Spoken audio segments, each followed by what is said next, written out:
70% लोक म्हणतात, ख्रिस्ती लोक म्हणतात की आम्हाला बाहेर यायचं या गोष्टीतून, पण आम्हाला आम्ही ज्या चर्चला जातो तिथून आम्हाला मदत मिळत नाही. आणि दुःखाची गोष्ट आहे की पुष्कळ चर्चेस जे आहे ही गोष्ट या गोष्टीबद्दल लोक बोलत नाहीत.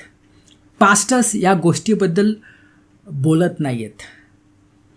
ही दुःखाची गोष्ट आहे. पुष्कळ पास्टर्स पण या पापातून ते जात आहेत. म्हणून पण या गोष्टी ज्या आहेत चर्चमध्ये प्रचार करणे खूप आवश्यक आहे. त्यातून जे चाललेल्या आहेत त्या समस्यातून त्यांना मदत मिळेल. आता येशू ख्रिस्त काय म्हणतो त्याकडे आपण बघूया.